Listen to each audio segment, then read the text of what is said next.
የተወዳጁ አርቲስት ነፃነት ወርቅነህ ህልፈተ ህይወት አሁንም እንደ አዲስ መነጋገሪያ ሆኗል። ሰይፉ ፋንታሁን ቤት ነው የሞተው ሲል ነፃነት ወርቅነህ በነገራችን ላይ ህይወቱ ያለፈችው ቤት ውስጥ ነው። ሐኪም ቤት ሳይደርስ ነው። ደረጀ ኃይሌ ደግሞ ተራምዶ ሆስፒታል ነው ብለዋል። ተኝቶ ነበር ብዙ ደረጀ ተኝቶ ነበር ብዙ አይ ዛሬ ማውጣራ ሄዶ በግሩ ሄዶ ሆስፒታል ሲያመው ደህና ነበር ማታ። ጠዋት ስራ ሊገባ አማማኝ ከምር ነው ስራ ሊገባ። አዎ ስለ ሁለቱ ታዋቂ ቲክቶከሮች ጆን ዳንኤል እና አዶናይ ያለው አስገራሚ ትንቅንቅ ፖፑላር ኤሌክትሮኒክስ ለአርቲስት ሱራፌል ተካ ቃል የገባውን የመኪና ስጦታ ትቶ በፍሪጅና በልብስ ማጠቢያ ቀየረው እንዴ? ጫንልን ጫኑት ለአዶናይም ይጫንልን። ሰላም የሀገሬ ልጆች እንደምን አላችሁ? ሱራን ይዞ መጥቻለሁ ወደ ፖፑላር ኤሌክትሮኒክስ ማለት ነው። የፈለገውን እቃ መርጦ መውሰድ ይችላል። በዚህ ቪዲዮ የምንዳስሳቸው ጉዳዮች ናቸው። እስከ መጨረሻው አብራችሁ ቆዩ። ለቻናላችን አዲስ የሆናችሁ ሰብስክራይብ በማድረግ ቤተሰብ ይሁኑ።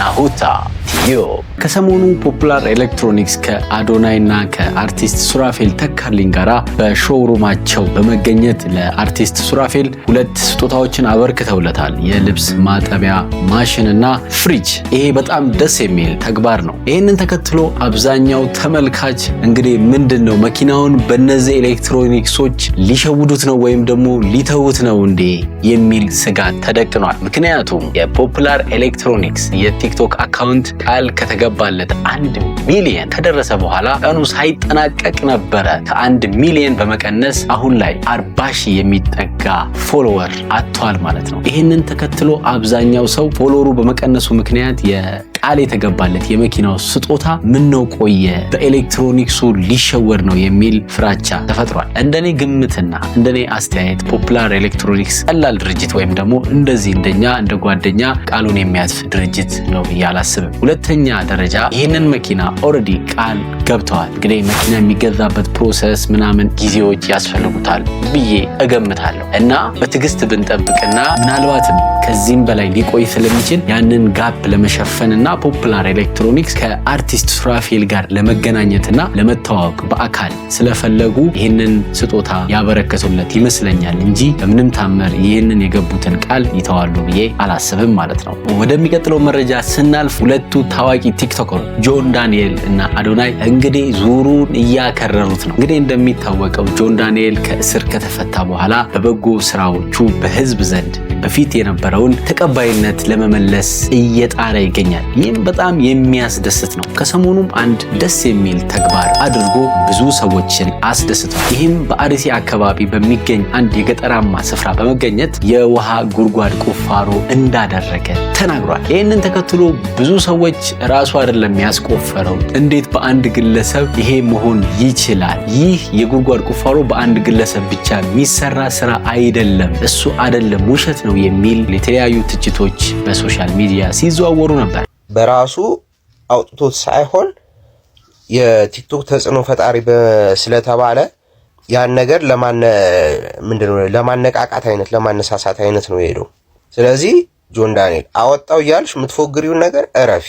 እኔ እዚህ ላይ የምሰጠው አስተያየት ምንድነው? እንግዲህ ጆን ዳንኤል የሰራው ስራ እጅግ በጣም የሚመሰገን ስራ ነው። እሱም በግሉ ሰራው፣ ብርም አሰባስቦ ሰራው፣ ሞተር ፎር ጉድ ወይም ደግሞ ያ ግብረሰናይ ድርጅት ሰራው። ዋናው ነገር የሀገራችን ዜጎች ይህንን ነገር ማግኘታቸው፣ እኛ ይህ ውሃ በመገኘቱና ዜጎቻችን በመደሰታቸው ችግራቸው በመፈታቱ መደሰት ሲገባል ማይሆን ነገር ላይ መከራከራችን እጅግ ያሳዝናል። ጆን ዳንኤልም እንግዲህ ይህንን ተጽዕኖ ፈጣሪነቱን ተጠቅሞ እዛ ስፍራ ላይ ተገኝቶ ራሱ ይህንን ድርጅት የሰራው ቢሆንም እንኳን ማስተዋወቁ በጣም የሚመሰገን ተግባር። ለምን ሚዲያ ያለው ተጽዕኖ ቀላል አይደለም። እዛ ቦታ ብቻ አይደለም 12ቱም የሀገራችን ክልሎች ተመሳሳይ ስራዎች እንደሚሰሩና ይሄኛውን በራሱ እንዳደረገው ቀጣዩን ግን አብረን ተባብረን ተቻችለን እናደርጋለን የሚልም ጥሪ አስተላልፏል። በቀጣይ ደግሞ ከዚህ በበለጠ በትልቅ ፕሮጀክት እንመጣለን ከዋተር ፎር ጉዶች ጋር። እንግዲህ የእናንተ እገዛ ያስፈልጋችኋልና ለቀጣይ ተዘጋጁ። ይሄኛውን ግን እኛ እንወጣዋለን። ፋሚሊ እወዳችኋለሁ። ቴንክ ዩ ስለዚህ የሚሰራውን ስራ ብናይ የሚደሰቱትን ወገኖች ብናይና ሌላው ነገር ላይ ብዙ ባንከራከር ጥሩ ነው ብዬ አስባለሁ። በሁለተኛ ደረጃ አዶናይና ጆን ዳንኤል የሚያደርጉት ድርጊት ደስ በሚል ሁኔታ ህብረተሰቦቻችን እየተጠቀሙ ነው። እኛም ተመልካቾቹ የሚከታተሉት ሰዎችም በድርጊታቸው እየተዝናኑ ነው። ነገር ግን አንዳንድ በሁለቱ መካከል የሚደረገውን ድርጊት እንደ ኮምፒቲሽን እንደ ውድድር እየያዙ እንትና እዚህ ስለሄደ እንትና ደግሞ እዛ ቦታ ሄዶ ምናምን ከእንትና ቀንቶ ተወዳጅነትን ለማግኘት ምናምን የሚባል ማይሆን ወይም ደግሞ መከፋፈል እንዲፈጠር ፉክክር እንዲፈጠር እየሆነ ይገኛል በህዝቡ ዘንድ። ስለዚህ ይህ አይነት አመለካከታችንን ወደ ጎን ትተን እነዚህ ወጣቶች እንደዚህ አይነት ተጽዕኖ ፈጣሪ ለካ ይሄንን አይነት ደስታ መፍጠር ይቻላል፣ ይሄንን አይነት ተጽዕኖ መፍጠር ይቻላል እያሉ የሚያሳዩንን ነገር ደስ በሚል ሁኔታ ተቀብለን ነገሮችን የሚጠቀመውን ማህበረሰብ የሚጠቀመውን ከተማ አንዱ የሀገራችን አካል ነውና በዚህ አይነት ነገር ልንደሰት ልንኮራና